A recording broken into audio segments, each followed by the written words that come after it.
Hey guys.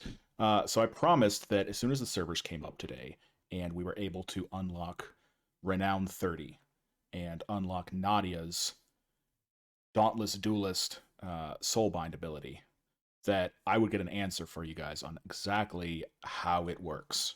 Now, I play a Frost Mage, but poking around on wowranks.io and seeing what other specs pretty overwhelmingly pick Nadjia as their Soulbind, it looks like this information is also relevant to Arms Warrior, Fury Warrior, Shadow Priest, Havoc Demon Hunter, Enhancement Shaman, and Disc Priest.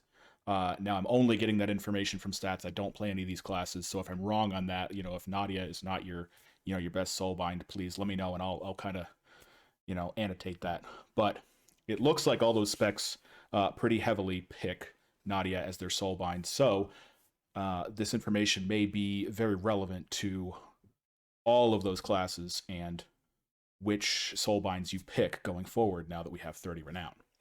And so, for a little bit of backstory on this, this is something that didn't really get tested very well, if at all, in beta.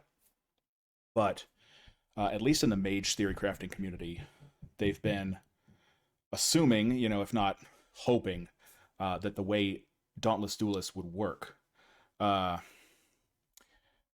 is that if the target that it applied to dies and you're still in combat, that it would reapply to a new target. However, the way that the tooltip was worded, that was kind of all we had to go off of. And the tooltip was worded kind of vague. Really gave no indication that it would reapply. So, obviously, that means it would be great for a lot of those classes if it reapplies. If it's a multi-target fight, obviously it's better in single target fight. But on like Huntsman or Council of Blood or anything where you're frequently switching targets throughout the fight, if it didn't reapply to a new target when the first target died, that would make it pretty poor. So I mean, that's kind of the deal breaker. Is this a great soulbind or is this not a great soulbind? And for what it's worth, I have the answer, and I think you're going to be happy. So here I am out in the maw in front of, 3 little mobs here, and I'm going to show you exactly how this works.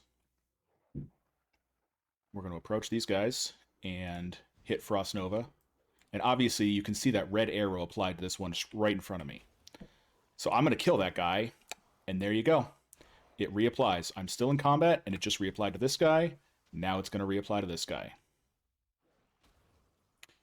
So, kill him here and mop this up. So, that's pretty much it, guys. As you can see, Dauntless Duelist does indeed reapply to a new target when its current target dies and you are still in combat. Now, this is obviously more applicable to Frost Mage. I don't know all those other specs and the intricacies of how they work and what kind of conduits you guys have. You might have conduits that are just so much better than this that you want to run 2 potency regardless. But at least for Frost Mage, our second best potency conduit, Ice Bite, is good, but it's not 3% good. And so, speaking from a purely single target standpoint here, I've simmed out, for my character, and at the 200, 213, and 226 conduit levels, and even at 226, at least for my character, Dauntless Duelist still slightly ahead by like 13 DPS. At the 200, 213 conduit level, it's ahead by like 20 to 25 DPS, so it's pretty significant. So basically this means I'm going to be running Dauntless Duelist for the majority of content. Now, on 2 targets, Dauntless Duelist it starts to fall behind a little bit if you have like 226 conduits. Ice Bite, for instance, for our Ice Lance damage. Obviously on 2 targets, that's splitting Ice Cleave, it's going to pull ahead of Dauntless Duelist. Dauntless Duelist is only the primary target.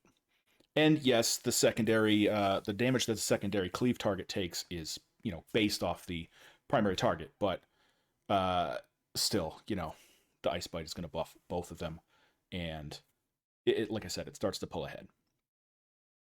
So ultimately, what does that mean? What conduits, what Soulbind, what paths are we using for each boss in the raid, each type of content, each, Mythic Plus dungeon?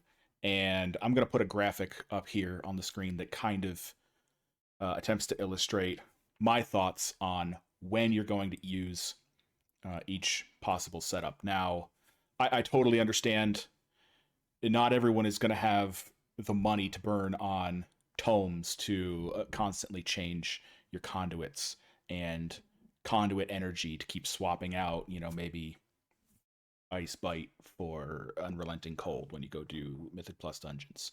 So that's totally going to be up to you. I'm going to try to illustrate what I think is the best possible option for each type of content. And, if you don't have the money to burn or you don't have any conduit energy left, you have to make choices there because that is the systems that we have to deal with in Shadowlands. But it is what it is. So here's my thoughts. Thank you guys for watching. It was an honor to be able to be one of the first to answer this question for the community, for the players. And, if there's anything else you guys want to see, please, by all means, drop a comment on this video in my stream Discord, on my stream chat, or find me in the Mage Discord anytime. Thank you guys for watching.